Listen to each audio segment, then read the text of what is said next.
my plan moving forward is to sell, something like a half or a third to one half of my content to a publisher, and then keep the other two-thirds roughly or so for indie publishing.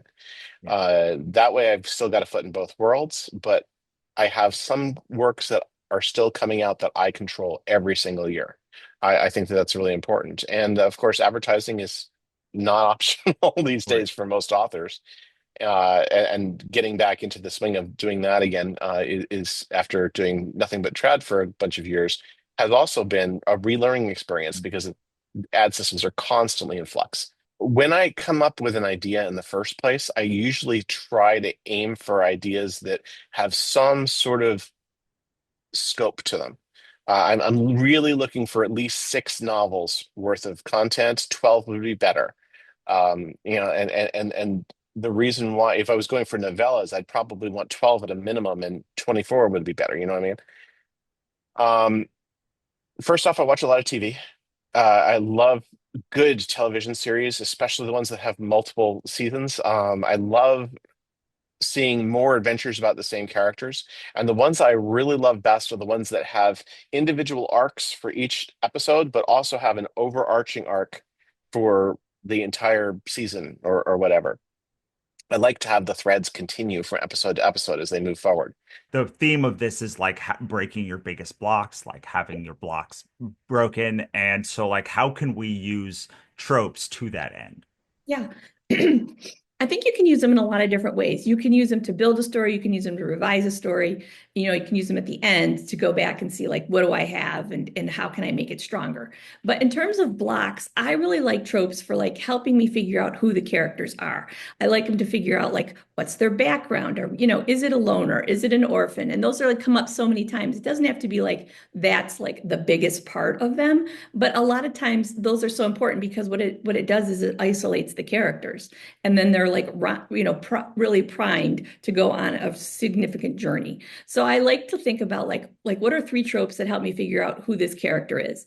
Then I like to think about, well, what kind of relationship challenges do they have, and then look at tropes and look at tropes for that and how those are going to kind of like develop through the course of the book. So I think when you're stuck, I really find like it's helpful to think of like what don't I know, and what, like, so I don't understand. If I don't understand this character, what do I need to know about them, and to kind of dig down in that. And for me, it's been helpful to use tropes to do that, to think about, what was their background, what's their current workplace like, how do they get along with their family, because it doesn't matter whatever genre you write, you're going to have those elements in it because it's all, again, relationship stuff.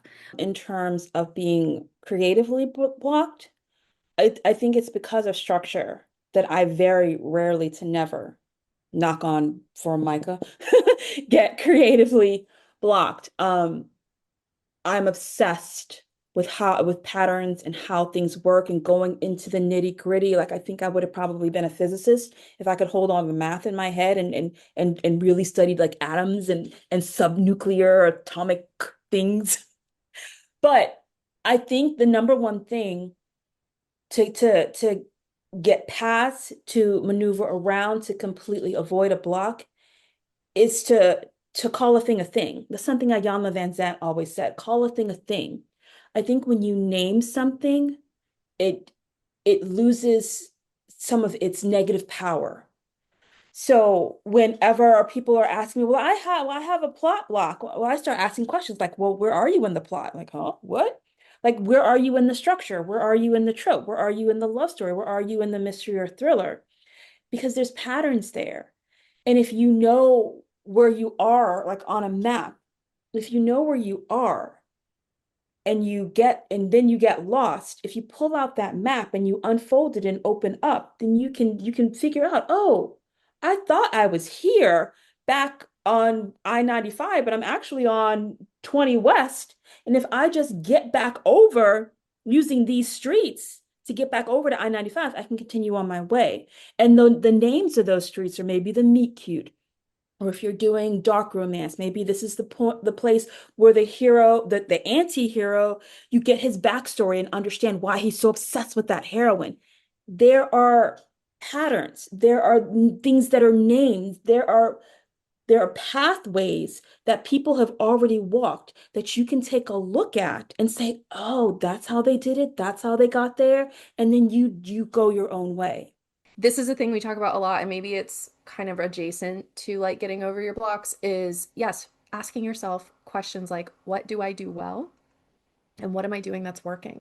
Because Yeah. we tend to ask ourselves really self-sabotaging questions like, why am I so bad at this thing? Or why aren't ads ever working for me? And think about so our subconscious is built to want to find answers for us. It's like your little golden retriever. It's like, you got it. You want an answer to that? I'm on it, right? And it will, so then you're like, why do I suck? And it's like, I will show you why. Right. And then you start seeing things that you take as reaffirmation that you suck. Like, oh, this is why, because, my book made $5 today or whatever. And you just use it as reaffirming that this is your Right. truth. So you just ask different questions and you get better feeling answers. And it's still true. It's just different perspective, right? So yours was like, what's already going well for us? What are we already strong in? Oh, this. Okay, let's put more effort there. That feels good. That makes more sense. You will get essentially, for lack of a better word, like better ROI on your Right. time or whatever. Yeah, that makes a huge difference in how you approach your business and how you feel about it. That's awesome. Sometimes just the action of doing it more than somebody who maybe could do it better but doesn't, you've just upped your like lottery right there.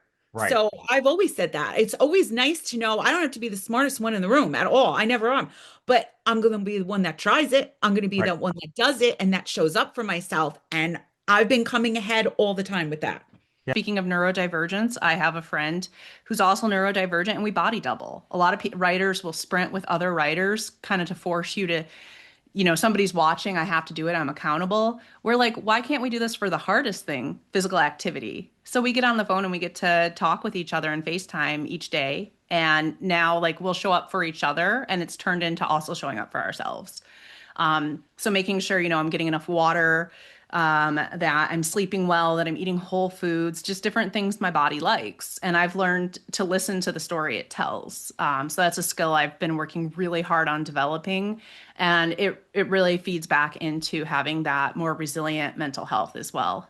There's a lot of voices and there's a lot of opinions all the time, all the time. You can never escape that in anything, but especially in writing, because we need opinions for people to buy our work and promote our work. But the only voice that really, really matters is your own. So work on that relationship with yourself, be confident and love yourself, take care of yourself, and you can withstand anybody else who comes at you. Yeah, I've definitely hit periods in books where I'm just like, I don't know what to do next. The characters aren't speaking to me, um, or the book feels boring, right? And I'm just like, I'm bored writing this book. I'm certain people are going to be bored reading this book, so I don't want to keep going. And I've had to struggle with that like a bunch of different times. Some of them has been like, for me, I think they fall into two categories. One is the creative well is dry. Um, and that means I wrote too much, I wrote too hard. I'm not sleeping well, I'm not eating well. It's things outside of writing that I need to go take care of. I need to take care of myself. I need to take a week off and just read some books or something like that. So that's sort of, I think, stuff I think every person has to kind of solve on their own. But when it comes to the actual book itself, I think that almost every single time that I've come to a point in a book where I'm like, I'm motivated to write, I want to get the book done, but I can't get it done. Either I don't know my setting well enough or I don't know my characters well enough. And so my method of writing is I ask my characters what they're going to do next. I'm like, you're in this situation. What are you going to do? And if the characters are like, well, I don't know, it means that something's missing and I have to backtrack and figure out what that is. Your mission is to find one author you admire that you think of as a big author. They don't have to write in your genre. Find them, follow them on socials, sign up for their newsletter, and every time you see them, you're going to say, oh, she's like me. I'm like her. She's like me. She just got her article published in the New York Times about all of her books and her series. That's me. That's like me. Oh, that's like me. And this is so cool because it actually is normalizing and calming your nervous system. Just imagining it, it creates a pathway of safety. And that's really important. We just took, and just by showing up to this, you you see us on Zoom and our faces are like right up in yours, and your body is like, oh, they're our tribe now. There have been two major points in my career where I thought about not continuing with the career or didn't have the capacity to continue with the career. The first one is a block that I think a lot of people get to, is that they try to follow all the rules and do everything that the internet and anyone under the sun named Bob tells them to do. And there's so much there that they get jammed up. Mhm. Uh, Early in my career, I tried to write books in order, chapter one, then chapter two, then chapter three. And I was horrendously slow at it. It would take me a year, year and a half to get through, one rough draft.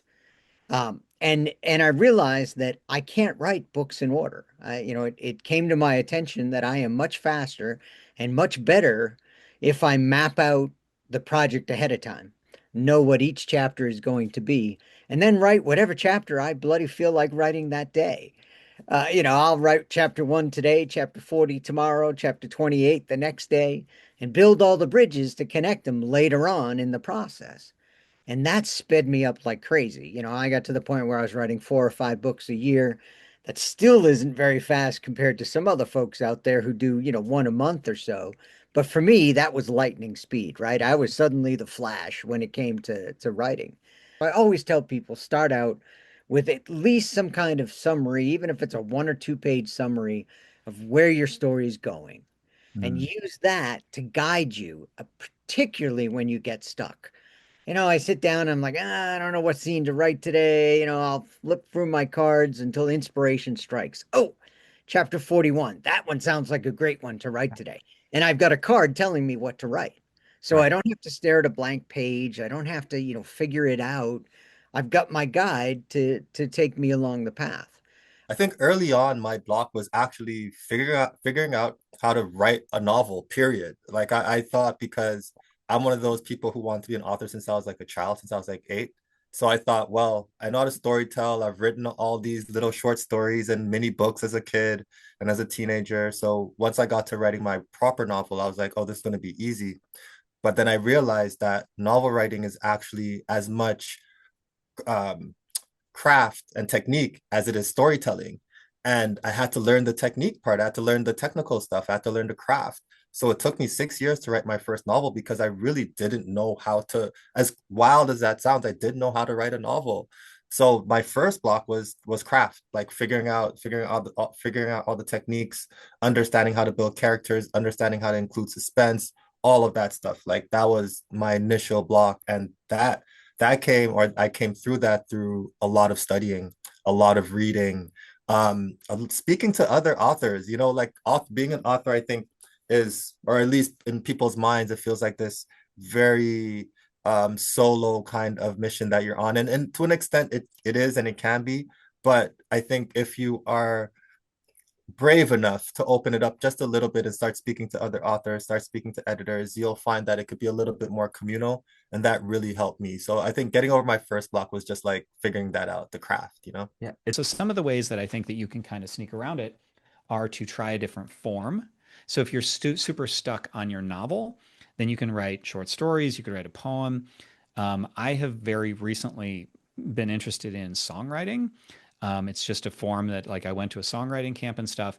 And what I've found is it's very interesting because songs are so small. I can address themes that like I have these big ideas for books. Oh, I should write a book about whatever. And that's hard for me to build to a theme like that. I start with a premise and a theme will evolve. Whereas with a song, I can do that. I can just say, oh, well, this is kind of about this. Or another thing you can do is like free writing, the Julia Cameron style morning pages. Or one of the uses that I have tried with AI with mixed success for me, it just depends on the person, is kind of brainstorming what could happen here.